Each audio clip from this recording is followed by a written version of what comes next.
Hello everyone. അപ്പോൾ നമുക്ക് sixth മൊഡ്യൂളിലെ next topic നോക്കാം. അപ്പോൾ നമ്മൾ ലാസ്റ്റ് ക്ലാസ്സിൽ UPFCനെ കുറിച്ച് ഡിസ്കസ് ചെയ്തിട്ടുണ്ടായിരുന്നു. ഇന്ന് നമ്മൾ ഡിസ്കസ് ചെയ്യാൻ പോകുന്നത് IPFC എന്നുള്ളൊരു ടോപ്പിക്കാണ് ഡിസ്കസ് ചെയ്യാൻ പോകുന്നത്. സോ IPFC എന്ന് പറഞ്ഞു കഴിഞ്ഞാൽ interline power flow controller. Okay, power flow controller എന്ന് പറഞ്ഞു കഴിഞ്ഞാൽ തന്നെ നമുക്കറിയാം ആ ട്രാൻസ്മിഷൻ ലൈനിലുള്ള പവറിൻ്റെ ഫ്ലോവിനെ കൺട്രോൾ ചെയ്യുന്നു എന്നുള്ളതാണ് പവർ ഫ്ലോ കൺട്രോളർ എന്ന് പറയുന്നത്. സോ ഇവിടെ ഇൻ്റർലൈൻ എന്നുള്ളൊരു വാക്കാണ് നമുക്ക് ഈ ഒരു ഡിവൈസസിനെ ഡിഫറൻഷ്യേറ്റ് ചെയ്ത് നിൽക്കുന്നത്. അതായത് ഇപ്പം നമ്മൾ പഠിച്ച എല്ലാ ഡിവൈസും ഒരു ട്രാൻസ്മിഷൻ ലൈനിൽ ഒന്നെങ്കിൽ സീരീസ് ആയിട്ടുള്ള കോമ്പൻസേറ്റേഴ്സോ അല്ലെങ്കിൽ ഷണ്ടായിട്ടുള്ള കോമ്പൻസേറ്റേഴ്സോ അങ്ങനെ എന്തെങ്കിലും ഒരു രീതിയിലാണ് വന്നിട്ടുണ്ടായിരുന്നത്. ഇതെല്ലാം ഒരു ട്രാൻസ്മിഷൻ ലൈനിനെ മാത്രം പറഞ്ഞുകൊണ്ടിരിക്കുന്ന കാര്യങ്ങളാണ്. പക്ഷേ IPFC എന്ന് പറയുന്നത് ഇൻ്റർലൈനാണ്. അതായത് രണ്ട് ലൈനോ രണ്ടിൽ കൂടുതൽ ട്രാൻസ്മിഷൻ ലൈനിലോ ഉള്ള പവർ ഫ്ലോനെ ഒരേപോലെ റെഗുലേറ്റ് ചെയ്യാൻ പറ്റുന്ന ഒരു ഡിവൈസാണ് IPFC എന്ന് പറയുന്നത്. അപ്പോൾ ഇതൊരു 1998-ലാണ് ഇൻവെൻറ്റ് ചെയ്തത്. അതായത് നമ്മുടെ ആ ഒരു IPFCയുടെ ഇൻവെൻഷൻ വന്നത്. അപ്പോൾ ഇത് എന്തിനു വേണ്ടിയിട്ട് ഇത് ചെയ്തതെന്ന് പറഞ്ഞു കഴിഞ്ഞാൽ to compensate the transmission line problems in the സബ്സ്റ്റേഷനിലുള്ള ഒരുപാട് ട്രാൻസ്മിഷൻ ലൈൻസ് ഇഷ്യൂസിനെ കുറയ്ക്കാൻ വേണ്ടിയിട്ടാണ് IPFC എന്നുള്ളത് കൊണ്ടുവന്നിട്ടുണ്ടായിരുന്നത്. അപ്പോൾ നമ്മൾ സാധാരണ ഒരു സീരീസ് കപ്പാസിറ്റി കോമ്പൻസേഷൻ അല്ലെങ്കിൽ ഒരു തൈരിസ്റ്റർ കൺട്രോൾഡ്, ഓക്കെ, നമ്മൾ സീരീസ് കപ്പാസിറ്റർ കോമ്പൻസേഷനെ കുറിച്ചുള്ള കാര്യങ്ങളൊക്കെ നമ്മൾ നേരത്തെ ക്ലാസ്സിൽ ഡിസ്കസ് ചെയ്തിട്ടുണ്ടായിരുന്നു. അപ്പോൾ അതേപോലെ ഇതും കണക്ട് ചെയ്യുമ്പോഴും നമുക്ക് എന്താണ് അതായത് ഒരു ട്രാൻസ്മിഷൻ ലൈനിൽ ട്രാൻസ്മിറ്റ് ചെയ്യാൻ പറ്റുന്ന റിയൽ പവറിനെ ഇൻക്രീസ് ചെയ്യാനും പറ്റും. പക്ഷേ ഈ ഡിവൈസസ് കൊണ്ട് നമുക്ക് മൾട്ടി ലൈൻ ട്രാൻസ്മിഷൻ സിസ്റ്റം, അതായത് ഒന്നിൽ കൂടുതൽ ട്രാൻസ്മിഷൻ ലൈനിലൂടെ പോകുന്ന റിയൽ പവറും അങ്ങനെയുള്ള കാര്യങ്ങളെല്ലാം കൺട്രോൾ ചെയ്യാൻ പറ്റുന്ന ഒരു ഡിവൈസാണ് IPFC. പിന്നെ ഇതിൽ the independence of their implementation series reactive compensator are unable to control reactive power flow in. അതായത് സീരീസ് റിയാക്റ്റീവ് കോമ്പോണൻസിന് ചില സമയങ്ങളിൽ അതിലൂടെ ഫ്ലോ ആവുന്ന റിയാക്റ്റീവ് പവറിനെ കൺട്രോൾ ചെയ്യാൻ പറ്റാത്ത സാഹചര്യങ്ങളൊക്കെ ഉണ്ടാകും. Series reactive compensator are unable to control the reactive power flow in. അപ്പോൾ അങ്ങനെ വരുന്ന സമയത്ത് നമുക്ക് ഈ IPFC എന്നുള്ള ഡിവൈസ് യൂസ് ചെയ്തിട്ട് ഒന്നിൽ കൂടുതലോ ട്രാൻസ്മിഷൻ ലൈനിലുള്ള കാര്യങ്ങൾ നമുക്ക് ഒരുമിച്ച് കൺട്രോൾ ചെയ്യാൻ പറ്റും. അതെങ്ങനെയാണെന്നുള്ള കാര്യങ്ങൾ നമുക്ക് നോക്കാം. അപ്പോൾ ഇതൊക്കെ സാധാരണ നമ്മൾ എല്ലാ ടോപ്പിക്കിലും പറയുന്ന അതേ രീതി തന്നെയാണ്. അതിൻ്റെ ഇമ്പിഡൻസ് റേഷ്യോ, ഓക്കെ, X/R എന്ന് പറഞ്ഞു കഴിഞ്ഞാൽ impedance to the resistance ratio. അപ്പോൾ അതിൽ നമ്മളിപ്പോൾ ഇവിടെ നോക്കുകയാണെന്നുണ്ടെങ്കിൽ series reactive compensation reduces only the effective impedance X എന്നുള്ള വാല്യൂ. സോ അങ്ങനെ X എന്നുള്ളൊരു വാല്യൂ കുറയുകയാണെന്നുണ്ടെങ്കിൽ സ്വാഭാവികമായിട്ട് X/R എന്നുള്ള റേഷ്യോവും നമ്മൾക്ക് കുറയും. ഓക്കെ, അപ്പോൾ അങ്ങനെ X/R റേഷ്യോ കുറഞ്ഞു കഴിഞ്ഞാൽ നമുക്ക് റിയാക്റ്റീവ് പവർ ഫ്ലോ ഇൻക്രീസ് ചെയ്യും. അതേപോലെ നമ്മുടെ ട്രാൻസ്മിഷൻ ലൈൻ ലോസസും ഇൻക്രീസ് ചെയ്യും എന്നുള്ള കാര്യങ്ങളാണ്. അപ്പോൾ ഇതിൽ എങ്ങനെയാണ് ഇത് നോക്കണത് എന്നുള്ള കാര്യങ്ങളാണ് ഇപ്പോൾ നമ്മൾ ഡിസ്കസ് ചെയ്യാൻ പോകുന്നത്. അപ്പോൾ IPFC എന്ന് പറയുന്നതിൻ്റെ ഒരു scheme, interline power flow controller എന്ന് പറയുന്നത് together independently controllable reactive series compensation with each individual transmission line and it has a capability to transfer real power between the compensated line. അതായത് ഇപ്പോൾ ഇവിടെ ഒരു ട്രാൻസ്മിഷൻ ലൈൻ ഉണ്ട്, ഇവിടെ ഒരു transmission line ഉണ്ട്. അപ്പോൾ ഈ രണ്ട് ട്രാൻസ്മിഷൻ ലൈനിലെയും റിയൽ പവർ രണ്ടും തമ്മിൽ എക്സ്ചേഞ്ച് ചെയ്യാൻ, അപ്പോൾ ഇവിടെ ഇപ്പോൾ കൂടുതലുണ്ടെങ്കിൽ അത് ഈ ലൈനിലേക്ക് കൊണ്ടുവരാനും, അല്ലെങ്കിൽ ഈ ലൈനിൽ കൂടുതലുണ്ടെങ്കിൽ അത് വേറെ ലൈനിലേക്ക്, ഇപ്പോൾ AB എന്നുള്ള ലൈനിലാണെന്ന് വിചാരിച്ചു. അപ്പോൾ it's provide the capability of direct transfers of real power between the compensated line.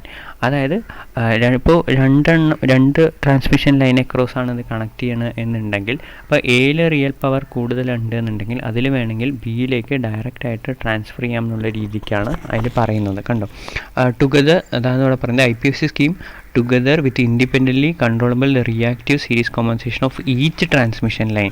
എല്ലാ ട്രാൻസ്മിഷൻ ലൈനിലെയും റിയാക്റ്റീവ് സീരീസ് കോമ്പൻസേഷൻ അത് ഇൻഡിപെൻഡൻ്റ്ലി നടത്തുന്നു. ഇത് ഒന്നാമത്തെ അഡ്വാൻറ്റേജ് ആണ്. നന്നായിട്ട് നോക്കൂ. ഇപ്പോൾ രണ്ട് ട്രാൻസ്മിഷൻ ലൈൻ ഉണ്ടെങ്കിലും ഓരോ ട്രാൻസ്മിഷൻ ലൈനിലെയും റിയാക്റ്റീവ് സീരീസ് കോമ്പൻസേഷൻ ഈ IPFC നടത്തുന്നുണ്ട്. അതേപോലെ ഇപ്പോൾ രണ്ട് ട്രാൻസ്മിഷൻ ലൈനിൽ വേണമെന്നുണ്ടെങ്കിലും റിയൽ പവർ ഡയറക്റ്റായിട്ട് ട്രാൻസ്ഫർ ചെയ്യാനും പറ്റുന്നതും റിയൽ പവർ ഡയറക്റ്റായിട്ട് ട്രാൻസ്ഫർ ചെയ്യാനും പറ്റും. അപ്പോൾ ഈ ഡയറക്റ്റായിട്ട് ട്രാൻസ്ഫർ ചെയ്യാന്ന് പറഞ്ഞു കഴിഞ്ഞാൽ it can be may be exchange or sharing, അങ്ങനെയുള്ള കാര്യങ്ങളാണ്. അതെന്തൊക്കെയാണെന്നുള്ളത് നമുക്ക് ഡീറ്റെയിൽ ആയിട്ട് ഡിസ്കസ് ചെയ്യാം. അപ്പോൾ IPSCയുടെ 2 ഇമ്പോർട്ടൻ്റ് ആണ്. ഒന്ന്, individually controllable reactive series compensation of each transmission line and provide capability to direct transfer real power between the compensated line. പിന്നെ ഇതിൻ്റെ വേറെ എന്തൊക്കെയാണ് കാര്യങ്ങൾ നോക്കാം. Equalise the both real and reactive power flow between the lines. അതാണ് ഇപ്പോൾ നമ്മളിവിടെ കണ്ടോ റിയാക്റ്റീവ് പവറിനെ ഇൻഡിവിജ്വലി ഇൻഡിപെൻഡൻ്റ്ലി, അതായത് ഓരോ ട്രാൻസ്മിഷൻ ലൈനും ഇൻഡിപെൻഡൻ്റ് ആയിട്ട്, ഇപ്പോൾ B എന്നുണ്ടെങ്കിൽ എയിലുള്ള റിയാക്റ്റീവ് പവറിനെയും കൺട്രോൾ ചെയ്യാൻ പറ്റുന്നുണ്ട്. അത് കൺട്രോൾ ചെയ്യുമ്പോൾ ബീനെ എഫക്റ്റ് ചെയ്യാറില്ല. അതേപോലെ ബീനെ വേണമെങ്കിലും കൺട്രോൾ ചെയ്യുന്നുണ്ട്, ആ സമയത്ത് എനെ എഫക്റ്റ് ചെയ്യില്ല. അതാണ് independently control the transmission lines എന്ന് പറയുന്നത്. പിന്നെ equalise both real and reactive power flow between the transmission line. അപ്പോൾ റിയാക്റ്റീവ് പവർ എങ്ങനെയാണെന്നും പറഞ്ഞു, റിയൽ പവറിനെ കോമ്പൻസേറ്റ് ചെയ്യും എന്നും കൂടെ പറയുന്നുണ്ട്. ഇതുണ്ടോ, provides a capability to direct transfer of real power between the compensated lines. പിന്നെ reduce the burden of overload lines in the real power transfer. Okay, അതായത് നമുക്കിപ്പോൾ ട്രാൻസ്മിഷൻ ലൈനിൽ നമുക്കിപ്പോൾ പെർമിസിബിൾ ലിമിറ്റ് ഇത്ര എമൗണ്ട്, ഇപ്പോൾ ഒരു 220 kV ഉള്ളൊരു ട്രാൻസ്മിഷൻ ലൈനാണെന്നുണ്ടെങ്കിൽ അതിലിപ്പോൾ ഒരു 5K ആംപിയർ ഉള്ള കറൻ്റ് ഉണ്ട്. അപ്പോൾ അതിൻ്റെ പ്രൊഡക്റ്റ് 220 × 5 എന്നുള്ള പ്രൊഡക്റ്റാണ് ഇപ്പോൾ പവർ പോകണത് എന്ന് വിചാരിക്കുക, 5K. അപ്പോൾ ഇവിടെയും ഓക്കെ, അപ്പോൾ അത് എത്രയാണെന്നുള്ളത് ജസ്റ്റ്, അപ്പോൾ അങ്ങനെയുള്ള അത്രയും വാല്യൂസ് പോവുകയാണെന്നുണ്ടെങ്കിൽ അതിൻ്റെ ലൈൻ ഓവർലോഡ് ആവുന്നതിൻ്റെ ബേർഡൻസിനെ റിഡ്യൂസ് ചെയ്യാനും നമുക്ക് ഈ IPFCനെ കൊണ്ട് യൂസ്ഫുൾ ആവും. അപ്പോൾ നമുക്ക് IPFCയുടെ യൂസസ് എന്തൊക്കെയാണെന്നൊക്കെയാണ് ചോദിക്കുക. പിന്നെ the compensate against resistive line voltage drop. Okay, അപ്പോൾ ഇവിടെ പറയുന്നുണ്ട് റെസിസ്റ്റീവ് ലൈൻ ഡ്രോപ്പ്. അപ്പോൾ ഞാനിവിടെ നേരത്തെ തന്നെ പറഞ്ഞു X/R റേഷ്യോ. ഓക്കെ, അപ്പോൾ സാധാരണ സീരീസ് കോമ്പൻസേഷനിൽ it will reduces only impedance, അതായത് ഇൻഡക്റ്റൻസ് ട്രാൻസ്മിഷൻ ലൈനിൽ ഉണ്ടാകുന്ന ഇമ്പിഡൻസ് എന്ന് പറയുന്നത് ഇപ്പോൾ XL ആവാം, XC ആവാം, അങ്ങനെയുള്ള കാര്യങ്ങളൊക്കെയാണ്. പക്ഷേ ഇതിലെന്തെങ്കിലും compensate against the resistive voltage drop and the corresponding reactive power demand. Okay, അവിടെ റെസിസ്റ്റീവ് ലൈൻ വോൾട്ടേജ് ഡ്രോപ്പിനും IPFC കോമ്പൻസേറ്റ് ചെയ്യുമെന്ന് പറയുന്നു. അപ്പോൾ ഇങ്ങനത്തുള്ള എല്ലാ കാര്യങ്ങളും ചെയ്യുന്നത് കൊണ്ട് റിയൽ പവറും റിയാക്റ്റീവ് പവറും അതേപോലെ ഓവർലോഡും അങ്ങനെയുള്ള കാര്യങ്ങളെല്ലാം കൺട്രോൾ ചെയ്യുന്നത് കൊണ്ട് നമ്മൾക്ക് വേണമെന്നുണ്ടെങ്കിൽ പറയാം ഈ IPFC കൊണ്ടിട്ട് ഓവറാൾ കോമ്പൻസേഷൻ അല്ലെങ്കിൽ കോമ്പൻസേറ്റിംഗ് സിസ്റ്റം, അതായത് ടോട്ടലി നമ്മുടെ ട്രാൻസ്മിഷൻ ലൈനിൽ ഉള്ള പവർ ക്വാളിറ്റി ഇമ്പ്രൂവ് ചെയ്യാൻ പറ്റുന്നു. അതേപോലെ ഡൈനാമിക് ഡിസ്റ്റർബൻസിനെയൊക്കെ റെഡ്യൂസ് ചെയ്യാനും പറ്റുന്നു. ഡൈനാമിക് ഡിസ്റ്റർബൻസ് ഒക്കെ എന്താണെന്ന് നമ്മൾ നേരത്തെ ഡിസ്കസ് ചെയ്തു. അങ്ങനത്തുള്ള ഡൈനാമിക് ഡിസ്റ്റർബൻസുകളൊക്കെ ഓസിലേഷൻസിനെയൊക്കെയാണ് മോസ്റ്റ്ലി മീൻ ചെയ്യുന്നത്, ഡൈനാമിക് ഡിസ്റ്റർബൻസ് എന്നുകൊണ്ട് ഉദ്ദേശിക്കുന്നത്. അങ്ങനെയുള്ള കാര്യങ്ങളെല്ലാം ഈ IPFC കൊണ്ട് നമുക്ക് റെഡ്യൂസ് ചെയ്യാൻ പറ്റും. ഇനി എന്താണ് IPFC എന്നുള്ള കൂടുതൽ കാര്യങ്ങൾ നോക്കാം. It is A combination of series controller or A unified controller.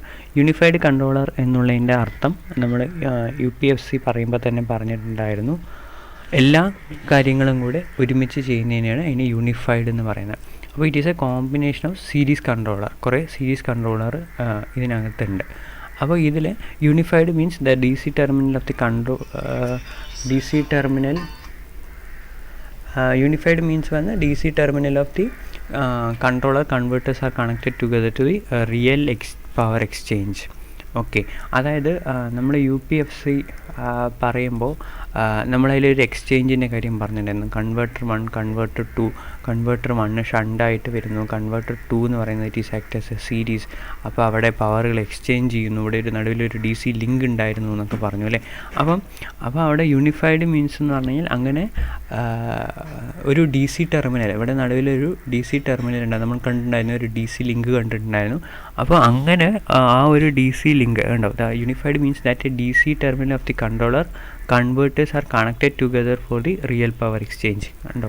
അപ്പോൾ നമ്മളവിടെ ഒരു DC വാല്യൂ, ഒരു DC ലിങ്ക് ഉണ്ട്. അപ്പോൾ ഇവിടെ സൈഡും AC ആയിരുന്നു, ഇവിടുത്തെ സൈഡും AC ആയിരുന്നു. സംശയമുള്ളവർക്ക് ആ വീഡിയോ എടുത്ത് നോക്കാം. അപ്പോൾ അങ്ങനെയുള്ള സമയത്ത് ഈ സീരീസിനെയും ഷണ്ടിനെയും കൂടെ കൺട്രോൾ ചെയ്യുന്ന, അല്ലെങ്കിൽ അതിന് രണ്ടിൻ്റെയും എക്സ്ചേഞ്ചിനെ ഹെൽപ്പ് ചെയ്യുന്നത് ഇവിടുത്തെ ഒരു നടുവത്തെ DC ലിങ്ക് ആയിരുന്നു. ഓക്കെ, പിന്നെ ഇതിൻ്റെ ഒബ്ജക്റ്റീവ് എന്താണെന്നുള്ളൊരു കാര്യം നമ്മൾ നേരത്തെ തന്നെ ഡിസ്കസ് ചെയ്തതായിരുന്നു. അപ്പോൾ ഇതാണ് ആക്ച്വലി നമ്മുടെ ഒരു IPFCയുടെ സ്ട്രക്ചർ തന്നെ, സ്ട്രക്ചർ ഓഫ് IPFC. അപ്പോൾ എക്സാമിന് നിങ്ങൾ ചോദിക്കുമ്പോൾ കറക്റ്റായിട്ട് IPFCയുടെ സ്ട്രക്ചർ എന്താണെന്ന് പറയണം. അപ്പോൾ ഇതൊരു ട്രാൻസ്മിഷൻ ലൈനാണ്, ഇതൊരു ട്രാൻസ്മിഷൻ ലൈനാണ്, രണ്ട് ട്രാൻസ്മിഷൻ ലൈനാണ്. അപ്പോൾ നമ്മൾക്ക് നോക്കിയാൽ മനസ്സിലാകുന്നുണ്ട്.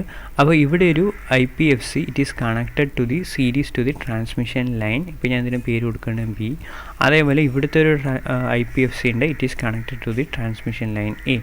അപ്പോൾ ഇതെന്താ ചെയ്യണമെന്ന് പറഞ്ഞാൽ it can individually control the both transmission line A and B independently and individually. Okay, അതാണ് ഏറ്റവും പ്രധാനപ്പെട്ടത്. ഓക്കെ, അതാണ് ഇവിടെ പറയുന്നത്. The IPFC provide an additional facility of independently controllable reactive series compensation of the each individual transmission line. അതാണ് ഏറ്റവും പ്രത്യേകത. നമ്മൾ ബാക്കിയുള്ള എല്ലാ ഡിവൈസുകളും എന്ത് ചെയ്യുന്നത്, ഏത് ട്രാൻസ്മിഷൻ ലൈനാണോ ആ ഒരു ട്രാൻസ്മിഷൻ ലൈനിൽ മാത്രമുള്ള കാര്യങ്ങൾ മാത്രമേ ഡീൽ ചെയ്യുള്ളൂ. പക്ഷേ IPFC എന്ന് പറഞ്ഞാൽ രണ്ട് ട്രാൻസ്മിഷൻ ലൈനിൽ കണക്ട് ചെയ്യുകയാണെങ്കിൽ രണ്ട് ട്രാൻസ്മിഷൻ ലൈനിൻ്റെ കാര്യങ്ങളും അത് ഒരുമിച്ച് ചെയ്യും. Okay, a capability to transfer or exchange the real power between the compensated line. അതാണ് ഞാനിപ്പോൾ ഇവിടെ ഒരു ഡയഗ്രാം വരച്ച് കാണിച്ച് എയിലും ബിയിലും ഉണ്ടായിരുന്നു. അപ്പോൾ റിയാക്റ്റീവ് പവറിൻ്റെ ആവശ്യം വരികയാണെന്നുണ്ടെങ്കിൽ എ നിന്ന് ബിയിലേക്കോ അങ്ങനെയുള്ള എക്സ്ചേഞ്ചുകളൊക്കെ കാര്യങ്ങളൊക്കെ തുടങ്ങിയുള്ള കാര്യങ്ങൾ ചെയ്യുമെന്ന് പറഞ്ഞു. എക്സ്ചേഞ്ച് എന്ന് പറഞ്ഞു കഴിഞ്ഞാൽ ജനറേറ്റ് ഓർ അബ്സോർബ് അങ്ങനെയുള്ള കാര്യങ്ങളൊക്കെയാണ് ചെയ്യുന്നത്. ഓക്കെ, അപ്പം അങ്ങനെയുള്ള കാര്യങ്ങൾ ചെയ്യുന്നു. ഇപ്പോൾ ഇവിടെ ജനറേറ്റ് ചെയ്യണം എന്ന് പറയുകയാണെന്നുണ്ടെങ്കിൽ ഇറ്റ് വിൽ അതൊരു DC സോഴ്സിൽ സ്റ്റോർ ചെയ്തൊരു വാല്യൂ നമ്മൾ അവിടേക്ക് കൊടുക്കും. അതാണ് ജനറേറ്റ് എന്ന് പറയുന്നത്. അബ്സോർബ് എന്ന് പറഞ്ഞു കഴിഞ്ഞാൽ എന്താണ്, ഇവിടെയുള്ള സർപ്ലസ് ആയിട്ടുള്ള വാല്യൂ ഈ DC സോഴ്സിലേക്ക് അല്ലെങ്കിൽ DC ലിങ്കിലേക്ക് എടുത്ത് വെക്കുക. അതാണ് ആക്ച്വലി അവിടെ മീൻ ചെയ്യുന്നത്. മോസ്റ്റ്ലി അവിടുത്തെ DC ലിങ്ക് എന്ന് പറയുന്നത് ഒരു കപ്പാസിറ്റർ അങ്ങനെയുള്ള കാര്യങ്ങളായിട്ടായിരിക്കും അവിടെ സ്റ്റോർ ചെയ്ത് വെക്കാൻ വേണ്ടിയിട്ട് യൂസ് ചെയ്യുന്നത്. അപ്പം ഇപ്പം നമ്മൾ രണ്ടെണ്ണം പഠിച്ചു അല്ലേ, UPFCയും IPFCയും പഠിക്കുകയാണെന്നുണ്ടെങ്കിൽ അതിൻ്റെ മെയിൻ ഡിഫറൻസുകൾ എന്താണ്? ഓക്കെ, നമുക്ക് നോക്കാം. It capable of control of real and reactive power flow in a transmission line independently. Okay, അപ്പോൾ ഇവിടെയെല്ലാം ഒരു ട്രാൻസ്മിഷൻ ലൈനിൻ്റെ കാര്യമാണ് പറയുന്നത്. ഇവിടെ കണ്ടോ, equalize both real and reactive power flow between the lines. Okay, രണ്ടിൽ കൂടുതലോ ട്രാൻസ്മിഷൻ ലൈനാണ് IPFC ചെയ്യുന്നത്. Inject fully controllable voltage in series. Okay, നമ്മളവിടെ സീരീസ് ട്രാൻസ്ഫോമർ വെച്ച് സീരീസ് ആയിട്ട് ഇൻജെക്റ്റ് ചെയ്യണമെന്ന് പറഞ്ഞു within the line and support the resulting generalisation of real and reactive power compensation by supplying real power required by the series controller and through the shunt controllers. Okay, അപ്പോൾ നമ്മളവിടെ നേരത്തെ നമ്മൾ ആ UPFC പറയുമ്പോൾ തന്നെ പറഞ്ഞു ഒരു സീരീസും ഒരു ഷണ്ടും ഉണ്ടെന്ന് പറഞ്ഞു. അപ്പോൾ സീരീസ് കൺവേർട്ടർ അല്ലെങ്കിൽ സീരീസിലായിട്ട് കണക്ട് ചെയ്യുന്നത് നമ്മൾ എങ്ങനെയാണോ സീരീസിൻ്റെ ഫങ്ഷൻസ് എങ്ങനെയാണോ അതിൻ്റെ രീതിയിൽ വർക്ക് ചെയ്യുന്നു. ഷണ്ടിൽ കണക്ട് ചെയ്തിട്ട് എങ്ങനെയാണോ അത് ഷണ്ടിൻ്റെ രീതിയിൽ വർക്ക് ചെയ്യുന്നു. അപ്പോൾ ഇത് രണ്ടും ആര് ചെയ്യുന്നുണ്ട്? UPFC ചെയ്യുന്നുണ്ട്. അപ്പോൾ ഇവിടെ എന്ത് ചെയ്യുന്നു, നമ്മൾ രണ്ട് ലൈനിൻ്റെ ആണെന്ന് പറഞ്ഞു. റിയൽ ആൻഡ് റിയാക്റ്റീവ് പവറിനെ ഒരുമിച്ച് കൺട്രോൾ ചെയ്യണമെന്ന് പറഞ്ഞു. ഒന്നല്ല, രണ്ടിൽ കൂടുതൽ ട്രാൻസ്മിഷൻ ലൈനിൽ ഒരുമിച്ച് ചെയ്യണമെന്ന് പറഞ്ഞു. പിന്നെ ബാക്കിയുള്ള കാര്യങ്ങളൊക്കെ അതേപോലെ തന്നെ reduce the overload, line power transfer, ബാക്കിയുള്ള കാര്യങ്ങളൊക്കെ നമ്മൾ നേരത്തെ ഡിസ്കസ് ചെയ്ത അതേ പോയിൻറ്റ്സുകൾ തന്നെ. അപ്പോൾ UPFCക്കും IPFCക്കും എന്താ ഡിഫറൻസ് എന്ന് പറഞ്ഞു കഴിഞ്ഞാൽ it is control only 1, it is controlling 2+. ഇതാണ് ഏറ്റവും വലിയൊരു ഡിഫറൻസ്. അപ്പോൾ ഇതിലും റിയൽ ആൻഡ് റിയാക്റ്റീവ് പവർ ഒരുമിച്ച് കൺട്രോൾ ചെയ്യുന്നു, ഇതിലും റിയൽ ആൻഡ് റിയാക്റ്റീവ് പവർ ഒരുമിച്ച് കൺട്രോൾ ചെയ്യുന്നു. പക്ഷേ ഇത് ഒരു ട്രാൻസ്മിഷൻ ലൈനാണ്, ഇത് രണ്ട് ട്രാൻസ്മിഷൻ ലൈനാണ്. ഇത് ഇൻഡിപെൻഡൻ്റ്ലി ആണ്, റിയൽ പവറിനെയും റിയാക്റ്റീവ് പവറിനെയും ഇൻഡിപെൻഡൻ്റ് ആയിട്ട് കൺട്രോൾ ചെയ്യുന്നു. ഇപ്പോൾ റിയൽ പവർ ഇൻക്രീസ് ചെയ്യുമ്പോൾ റിയാക്റ്റീവ് പവർ കുറയണമെന്നോ അങ്ങനെയുള്ളൊരു കേസ് ഇതിൽ വരുന്നില്ല. റിയൽ പവർ കൺട്രോൾ ചെയ്യുമ്പോൾ real power, reactive power control ചെയ്യുമ്പോൾ റിയാക്റ്റീവ് പവർ. അതാണ് ഇവിടെ ഇൻഡിപെൻഡൻ്റ്ലി എന്ന് പറയുന്നത്. ഇവിടെ അതേപോലെ തന്നെയാണ്, പക്ഷേ ഒരു ട്രാൻസ്മിഷൻ ലൈനല്ല, ഒന്നിൽ കൂടുതൽ ട്രാൻസ്മിഷൻ ലൈനാണ് അവിടെ വരുന്നത്. ഇതാണ് ആക്ച്വലി ഒരു IPFCയുടെ ബേസിക് ആയിട്ടുള്ള കാര്യം. അപ്പോൾ ഇനി ഇതിൽ കുറച്ചും കൂടെ നമുക്ക് ഡീറ്റെയിൽഡ് ആയിട്ടുള്ള ഡയഗ്രാംസ് നോക്കുകയാണെന്നുണ്ടെങ്കിൽ ഇതാണ് അതിൻ്റെ ഡീറ്റെയിൽഡ് ആയിട്ടുള്ള ഡയഗ്രാം. നമുക്കിവിടെ transmission line 1, 2 N number of transmission lines ഇവിടെ കാണിക്കുന്നുണ്ട്. അതിലേക്ക് നമ്മുടെ ഡിവൈസുകൾ കണക്ട് ചെയ്തിട്ടുണ്ട്. ഓരോ ട്രാൻസ്മിഷൻ ലൈനിൽ ഓരോന്നും കണക്ട് ചെയ്തിട്ടുണ്ട്. അതിനെല്ലാം ഇൻ്റർലിങ്ക് കണക്ട് ചെയ്തിട്ടുണ്ട്. അതിലെല്ലാത്തിലേക്കും ഒരു DC ബസ് സപ്ലൈ കൊടുത്തിട്ടുണ്ട്. പിന്നെ അതിനെ കൺട്രോൾ ചെയ്യാൻ ഒരു കൺട്രോൾ ബോക്സ് ഉണ്ട്. അപ്പം റിയൽ പവർ ആയാലും ശരി, റിയാക്റ്റീവ് പവർ ആയാലും ശരി, ഏത് ട്രാൻസ്മിഷൻ ലൈനിലാണോ ആവശ്യം വരുന്നത് അതിന് ഈ നമ്മുടെ കൺട്രോളർ അതിനുള്ള അനുബന്ധമായിട്ടുള്ള സിഗ്നൽസ് കൊടുത്തിട്ട് ഈ 3 ഡിവൈസിനെയും കൺട്രോൾ ചെയ്യുന്നു. സോ നമുക്ക് 3 ട്രാൻസ്മിഷൻ ലൈനിലെയും കാര്യങ്ങൾ റിയൽ ആൻഡ് റിയാക്റ്റീവ് പവർ എന്ന് പറയുന്നതിൻ്റെ കോമ്പൻസേഷൻ കറക്റ്റായിട്ട് നടക്കുന്നു. ഓക്കെ, അപ്പോൾ ഇതാണ് അതിൽ പറയുന്നത്. ഓക്കെ, അപ്പോൾ ഇതിൽ it is general form of IPSC employ n number of DC to AC converter. Okay, അവിടെ DC to AC കൺവേർട്ടർ എന്ന് പറയുന്നത് നമുക്കിവിടെ DC ബസ് സപ്ലൈ ആണ് ഉള്ളത്. പക്ഷേ നമ്മൾ കൺട്രോൾ ചെയ്യുന്നത് ആരെയാണ്? AC ആണ്. അതാണ് അവിടെ DC to AC കൺവേർട്ടർ എന്നുള്ളത് പറയാം. നമുക്ക് DC ബസ് നമ്മൾ അവിടെ ഒരു UPFC നോക്കുമ്പോഴും ഡിസ്കസ് ചെയ്യുന്നതായിരുന്നു. പക്ഷേ UPFCയിൽ നന്നായിട്ട് ശ്രദ്ധിക്കുക, UPFCയിൽ 2 കൺട്രോളർ ഉണ്ടായിരുന്നു, കൺവേർട്ടർ 1ഉം കൺവേർട്ടർ 2ഉം.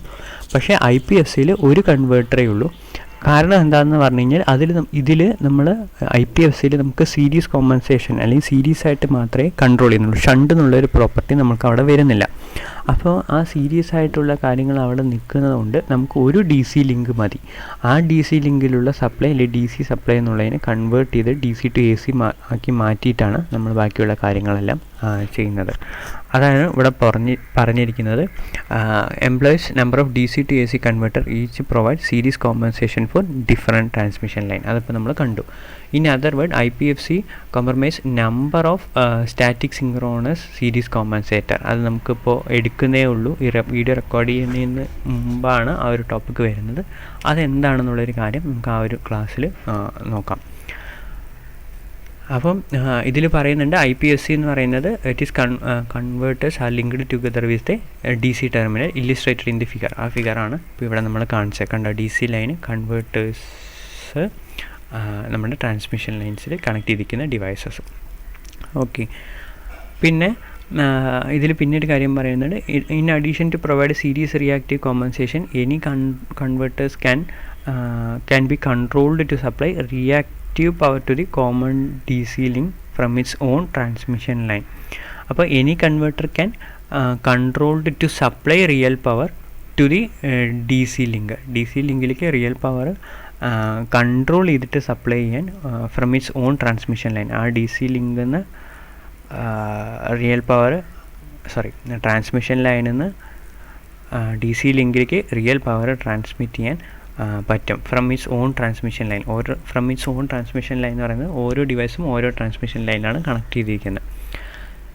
പിന്നെ ഇപ്പോൾ ഇതിൽ വരികയാണെന്നുണ്ടെങ്കിൽ ഇനി നമുക്ക് മെയിനായിട്ടുള്ള കാര്യം കുറച്ച് കാര്യങ്ങളും കൂടിയുള്ളൂ. ഓക്കെ, അപ്പോൾ ഇത്രയും പറഞ്ഞ കാര്യങ്ങളെല്ലാം അതായത് തന്നെയാണ് 2 ഡയമെൻഷൻ എന്ന് പറഞ്ഞാൽ റിയൽ പവർ ആൻഡ് റിയാക്റ്റീവ് പവറിനെയാണ് കൺട്രോൾ ചെയ്യണം എന്നുള്ള കാര്യങ്ങളൊക്കെ പറഞ്ഞിട്ടുണ്ടായിരുന്നു. പിന്നെ ഇതിൽ ഒരു പോയിൻ്റ് കൂടെ ഇമ്പോർട്ടൻ്റ് ആയിട്ടുള്ളൊരു പോയിൻ്റ് ഏതാണെന്ന് പറഞ്ഞു കഴിഞ്ഞാൽ overall surplus power can made available from the under utilized line can be used by the other line for the real power compensation. Overall surplus power ഉണ്ടെങ്കിൽ ഏതെങ്കിലും ഒരു ട്രാൻസ്മിഷൻ ലൈനിൽ സർപ്ലസ് പവർ ഉണ്ടെങ്കിൽ available from the underutilized line, they can be used for other lines for real power compensation. ഇപ്പോൾ ഒരു transmission ലൈനിൽ surplus power ഉണ്ടെങ്കിൽ അവിടുന്ന് റിയൽ പവർ എടുത്തിട്ട് അടുത്ത ട്രാൻസ്മിഷൻ ലൈനിലേക്ക് കൊടുക്കാൻ പറ്റുന്നൊരു കേപ്പബിലിറ്റി ഏത് റിയൽ പവർ ട്രാൻസ്മിറ്റ് ചെയ്യാൻ അല്ലെങ്കിൽ റിയൽ പവർ കോമ്പൻസേഷൻ ചെയ്യാൻ പറ്റും. ഇപ്പോൾ ഇവിടെ സർപ്ലസ് ആണ്, 100 ആണ് ഇവിടെ ഉള്ളത്, മറ്റൊരു സൈഡ് 20 ഉള്ളൂവെങ്കിൽ ഇവിടെ ആക്ച്വലി റിക്വയർഡ് എന്ന് പറയുന്നത് 80 ആണ് എന്നുണ്ടെങ്കിൽ ഇവിടുത്തെ സർപ്ലസ് ആയിട്ടുള്ള ഈ ഒരു 20 വാല്യൂ എടുത്ത് വീണ്ടും ഇവിടേക്ക് കൊടുക്കാം, ടോട്ടലി ഇവിടെ 40 ആവാനുള്ള. അപ്പോൾ ഈ ഒരു എക്സ്ചേഞ്ചും ആര് നടത്തുന്നുണ്ട്? നമ്മുടെ IPFC ചെയ്യുന്നുണ്ട്. ഓക്കെ, അപ്പോൾ ഇതിൻ്റെ ഒരു കൺട്രോൾ സ്കീം വരയ്ക്കാൻ പറഞ്ഞു കഴിഞ്ഞാൽ അപ്പോൾ അതിൻ്റെ ഒരു ഇപ്പോൾ നിങ്ങളെ കൊണ്ട് 2 കൺവേർട്ടർ ഇൻ്റർലൈൻ പവർ ഫ്ലോ കൺട്രോളറിൻ്റെ ഡയഗ്രാം വരയ്ക്കാൻ പറയുകയാണെന്നുണ്ടെങ്കിൽ ഇങ്ങനെയാണ് അതിൻ്റെ ഡയഗ്രാം വരുന്നത്. ഇത് സോഴ്സ്, ഇത് റിസീവർ. അപ്പോൾ ഇവിടെ നമ്മൾ നേരത്തെ തന്നെ പറഞ്ഞിട്ടുണ്ടായിരുന്നു V1 S എഫക്റ്റീവ് എന്ന് പറയുമ്പോൾ നമുക്ക് ഇവിടുത്തെ ഈ ഡിവൈസ് എന്ത് ചെയ്യുന്നു. ഓക്കെ, അപ്പോൾ ഇവിടെ എഫക്റ്റീവ് എന്ന് പറയുമ്പോൾ എന്ത് വരും? V1 ഇത് ട്രാൻസ്മിഷൻ ലൈനിലെ ഫസ്റ്റ് 1 എന്നുള്ളതിനെയാണ് പറയുന്നത്, പ്ലസ് V1ൻ്റെ സോഴ്സ് വാല്യൂ എന്ന് പറയുന്നതായിരിക്കും V1 എഫക്റ്റീവ് എന്ന് പറയുന്നത്. ഓക്കെ, V1 സോഴ്സ് എഫക്റ്റീവ്, അതാണ് ഇവിടെ ഉദ്ദേശിക്കുന്നത്. അതുപോലെ V2 സോഴ്സ് എഫക്റ്റീവ് എന്ന് പറയുന്നത് എന്തായിരിക്കും? V2 സോഴ്സ് എഫക്റ്റീവ് എന്ന് പറയുമ്പോൾ റിസൾട്ടൻ്റ് ആയിട്ട് ഇപ്പോൾ ചിലപ്പോൾ സോഴ്സിൽ കുറവാണ്, ഇത് സർപ്ലസ് ആയിട്ട് ആഡ് ചെയ്യുന്നു, ഈ ഡിവൈസ് സർപ്ലസ് ആയിട്ട് ആഡ് ചെയ്യുന്നു എന്ന് പറയുമ്പോൾ നമുക്ക് എഫക്റ്റീവ് വാല്യൂ ഇൻക്രീസ് ചെയ്ത് വരുന്നു. അല്ലാതെ കൂടുതലാണോ എന്ന് പറയുമ്പോൾ കുറയ്ക്കുന്നു. അങ്ങനെയുള്ള രീതിയിലാണ് ഇപ്പോൾ അവിടെ വരുന്നത്. അപ്പോൾ V2S സെക്കൻഡ് സോഴ്സിലുള്ള വോൾട്ടേജ് പ്ലസ് V2 PQ, അപ്പോൾ ഇത് ചെയ്യുമ്പോൾ വരുന്നു. അപ്പോൾ ഈ രണ്ട് ട്രാൻസ്മിഷൻ ലൈനും കൂടെ ഒരുമിച്ച് കോർഡിനേറ്റ് ചെയ്തിട്ട് നമുക്ക് റിയൽ പവർ എക്സ്ചേഞ്ചുകൾ നടക്കുന്നു. അതാണ് ഇവിടെ കാണിച്ചിരിക്കുന്നത് P12 കണ്ടോ. അപ്പോൾ 1-ലുള്ളത് 2-ലേക്ക് കൊണ്ടുവരുന്നു, അതേപോലെ 2-ലുള്ളത് 1. ബൈ ഡയറക്ഷണൽ ആരോ മാർക്സ് ആണ് നമുക്ക് കാണിച്ചിരിക്കുന്നത്. അപ്പോൾ രണ്ട് ട്രാൻസ്മിഷൻ ലൈനിലേക്കും റിയൽ പവർ എക്സ്ചേഞ്ചും ഇതിലൂടെ നടക്കുന്നു. ഇതാണ് ആക്ച്വലി ഒരു ഇൻ്റർലൈൻ പവർ ഫ്ലോ കൺട്രോളറിൻ്റെ സ്കീം എന്ന് പറയുന്നത്. അപ്പോൾ VX1 എന്ന് പറയുന്നത് ഫസ്റ്റ് ട്രാൻസ്മിഷൻ ലൈൻ്റെ ഇമ്പിഡൻസ്, VX2 എന്ന് പറയുന്നത് സെക്കൻഡ് ട്രാൻസ്മിഷൻ ലൈൻ്റെ ഇമ്പിഡൻസ്, I1 എന്ന് പറയുന്നത് ഫസ്റ്റ് ട്രാൻസ്മിഷൻ ലൈനിലൂടെ ഫ്ലോ ആവുന്ന കറണ്ട്, I2 എന്ന് പറയുമ്പോൾ സെക്കൻഡ് ട്രാൻസ്മിഷൻ ലൈനിലൂടെ ഫ്ലോ ആവുന്ന കറണ്ട്. ഇതാണ് ആക്ച്വലി അവിടെ മീൻ ചെയ്യുന്നത്. ഓക്കെ, അപ്പോൾ നെക്സ്റ്റ് ഇനി നമുക്ക് നോക്കാനുള്ള കാര്യങ്ങൾ എന്താണെന്ന് പറഞ്ഞാൽ ഇതിൻ്റെ ഒരു ജസ്റ്റ് ഒരു ഡയഗ്രാമാണ്. അപ്പോൾ ഇവിടെ നോക്കുകയാണെന്നുണ്ടെങ്കിൽ നമ്മളെ receiving end, sending end angle ഉണ്ട്, വോൾട്ടേജ് ലൈൻ കോമ്പൻസേഷൻ ഉണ്ട്, പവർ സപ്ലൈഡ് ഉണ്ട്, പവർ അബ്സോർബ്ഡ് ഉണ്ട്. അപ്പം നമുക്ക് ഈ ഒരു ആംഗിൾ വേരിയേഷൻസും ബാക്കിയുള്ള കാര്യങ്ങളൊക്കെ ചെയ്യുന്നതിനനുസരിച്ച് വോൾട്ടേജ് കോമ്പൻസേഷൻ ലൈൻസ് കണ്ടില്ലേ. അപ്പോൾ നമുക്ക് ഇതിൻ്റെ വേരിയേഷൻസ് മാറ്റുന്നതിനനുസരിച്ച് നമുക്ക് അതിൻ്റെ വാല്യൂസ് മാറിയിട്ട് കോമ്പൻസേഷൻ ചെയ്ത് കിട്ടുന്നു എന്നുള്ളതാണ്. അപ്പോൾ കൂടുതലായിട്ട് ഈ ഡയഗ്രാംസിൽ ഒരുപാട് കാര്യങ്ങൾ പറയാനുണ്ട്, നമ്മൾക്ക് അത്രയുമില്ല. നമ്മുടെ സിലബസിൽ introduction to the interline power flow controller എന്ന് മാത്രമേ പറഞ്ഞിട്ടുള്ളൂ. അപ്പോൾ നമുക്ക് ആ ഇൻട്രൊഡക്ഷൻ ആവശ്യമായിട്ടുള്ള ഏകദേശം എല്ലാ കാര്യങ്ങളും ഡിസ്കസ് ചെയ്തിട്ടുണ്ട്. ഓക്കെ, അപ്പോൾ ഇത്രയാണ് നമുക്കൊരു IPFCയുടെ കാര്യങ്ങൾ പറയാനുള്ളത്. അപ്പോൾ ഞാൻ ഈ ഒരു ഡയഗ്രാമിന് ബന്ധപ്പെട്ടിട്ടുള്ള എക്സ്പ്ലനേഷൻസാണ് ഇതിലിവിടെ കൊടുത്തിരിക്കുന്നത്. അപ്പോൾ ജസ്റ്റ് അതെന്താണെന്നുള്ളതൊന്ന് വായിച്ചു നോക്കാം. ഓക്കെ, ബാക്കിയുള്ള അത്രയും കാര്യങ്ങൾ തന്നെയുള്ള എല്ലാം അപ്പോൾ പറഞ്ഞ അതേ കാര്യങ്ങൾ തന്നെയാണ് ഉള്ളത്. അവിടെ ഒരു back to back converter DC to AC controller ഉണ്ട്, ലൈൻ 1 ഉണ്ട്, ലൈൻ 2 ഉണ്ട്. ഇത് ഫസ്റ്റ് വണ്ണിൻ്റെ വാല്യൂ ആണ്, ഇത് സെക്കൻഡ് വണ്ണിൻ്റെ വാല്യൂ ആണ്. ഓക്കെ, ഇത് ശരിക്കും ഈ ഒരു എക്സ്പ്ലനേഷൻ റീഡ് ചെയ്യേണ്ട ഈ ഫിഗർ വെച്ച് റീഡ് ചെയ്യേണ്ട, ഈ ഒരു സർക്യൂട്ട് ഡയഗ്രാംസ് വെച്ച് കുറച്ചും കൂടി റീഡ് ചെയ്ത് നോക്കാം. അപ്പോഴാണ് നമുക്ക് കുറച്ചും കൂടി മനസ്സിലാവുക. ഈ ഒരു സർക്യൂട്ടിനെയാണ് അവർ എക്സ്പ്ലെയിൻ ചെയ്യുന്നത്, V1ഉം V1S എഫക്റ്റീവ് എന്ന് പറഞ്ഞ കാര്യങ്ങൾ. അപ്പോൾ ഇതിൽ വെച്ചിട്ട് ലാസ്റ്റ് മാത്രമാണ് അതിൻ്റെ ആംഗിൾ ഡിഫറൻസ് വരുന്നതിൻ്റെ സമയത്ത് എങ്ങനെയാണെന്നുള്ളൊരു കാര്യം ഈ ഒരു ഡയഗ്രാം വെച്ച് പറയുന്നത്. ഓക്കെ, അപ്പോൾ അവിടെ കണ്ടോ. അപ്പോൾ ഇവിടെ ഇവിടെ ഡെൽ എന്നുള്ള വാല്യൂ ഉണ്ട്, ആംഗിൾ ഉണ്ട്. ആംഗിൾ ചേഞ്ച് ചെയ്യുന്നതിനനുസരിച്ച് ആ ഒരു നമ്മൾ ഇന്നലെ ഒരു ലോക്കയുടെ കാര്യം പഠിച്ചിട്ടുണ്ടായിരുന്നു ആദ്യത്തേൽ, UPFCയുടെ ഒരു ലോക്കായി പറഞ്ഞു. അപ്പോൾ അതേപോലെയുള്ള ഒരു ലോക്കായി വരച്ച് നോക്കുമ്പോഴാണ് ഇവിടെ നമുക്ക് കാണുന്നത്. അപ്പോൾ ആംഗിൾ മാറുന്നതിനനുസരിച്ച് കണ്ടോ, ഇവിടുന്ന് ഇപ്പോൾ ആംഗിൾ 30 ഡിഗ്രി വരികയാണെന്നുണ്ടെങ്കിൽ വി ഹാവ് പവർ സപ്ലൈഡ്, അതിനുശേഷം വീണ്ടും വീണ്ടും ചേഞ്ച് ആകുകയാണെങ്കിൽ പവർ അബ്സോർബ്ഡ് ആണ്. ഓക്കെ, അപ്പോൾ ആംഗിൾ വേരിയേഷൻസ് വരുന്നതിനനുസരിച്ച് നമ്മൾക്ക് എന്ത് ചെയ്യുന്നുണ്ട്, ഈ PQ അല്ലെങ്കിൽ പവർ സപ്ലൈ ചെയ്യുന്നോ അബ്സോർബ് ചെയ്യുന്നോ എന്നുള്ള കാര്യങ്ങളൊക്കെ IPFC ചെയ്യുന്നതാണ്. അപ്പോൾ നമുക്ക് കൂടുതലായിട്ടുള്ള എക്സ്പ്ലനേഷൻസ് ഇതിനാവശ്യമില്ല, ഏകദേശം ഇതൊരു കാര്യങ്ങളാണ് വരുന്നത്. ഈ സർക്കിൾ എന്താ ഡിനോട്ട് ചെയ്യണമെന്ന് പറഞ്ഞു കഴിഞ്ഞാൽ, ഇപ്പോൾ ഈ ഒരു പോയിൻ്റാണ് എടുക്കണമെന്നുണ്ടെങ്കിൽ അതിൻ്റെ 1 യൂണിറ്റ് സർക്കിൾ ആയിരിക്കും അതിൻ്റെ കൺട്രോളബിൾ റേഞ്ച് വരുന്നത് എന്നുള്ള കാര്യങ്ങളാണ് അവിടെ പറഞ്ഞിരിക്കുന്നത്.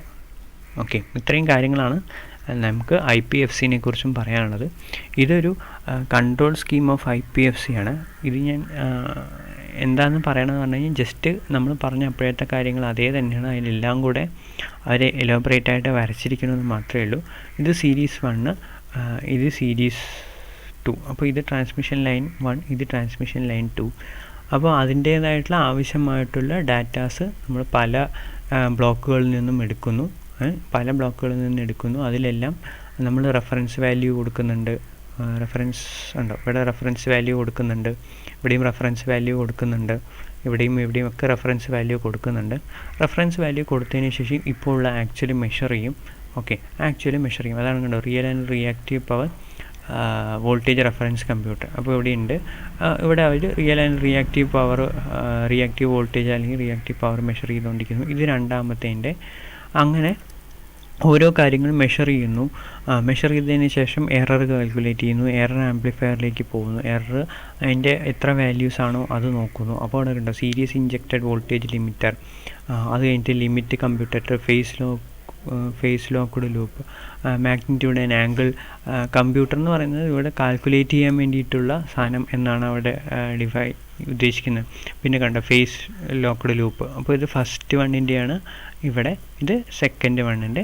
അപ്പോൾ രണ്ടിൻ്റെയും ഉള്ള ഡാറ്റാസ് എല്ലാം കളക്ട് ചെയ്യുന്നു, അതാത് കൺട്രോളറിലേക്ക് കൊടുക്കുന്നു, അത് വർക്ക് ചെയ്യുന്നു. ഇതാണ് ആക്ച്വലി അവിടെ സംഭവിക്കുന്നത്. അപ്പോൾ ഇത്രയാണ് നമുക്ക് IPFC നിങ്ങൾ ചോദിക്കുമ്പോൾ എക്സാമിന് എഴുതേണ്ട കാര്യങ്ങൾ ഏതൊക്കെയാണെന്ന് പറഞ്ഞു കഴിഞ്ഞാൽ, IPFCയുടെ ഇൻട്രൊഡക്ഷൻ, എന്തിനു വേണ്ടിയിട്ടാണ്, എങ്ങനെയാണ് അത് വർക്ക് ചെയ്യുന്നത്, പിന്നെ അതിലുള്ള ബേസിക് സ്ട്രക്ചർ എങ്ങനെയാണ്, സ്ട്രക്ചർ ഓഫ് IPFC, പിന്നെ IPFCയുടെ ക്വാളിറ്റീസ് എന്തൊക്കെയാണ് അതിൻ്റെ പ്രോപ്പർട്ടീസ് എന്നുള്ള അഡ്വാൻറ്റേജസ്, പിന്നെ അതിൽ എന്തൊക്കെ സാധനങ്ങളാണുള്ളത്, DC to AC കൺവേർട്ടർ, പിന്നെ അതിൻ്റെ ഡയഗ്രാംസ്, പിന്നെ അതിൻ്റെ എക്സ്പ്ലനേഷൻസ്.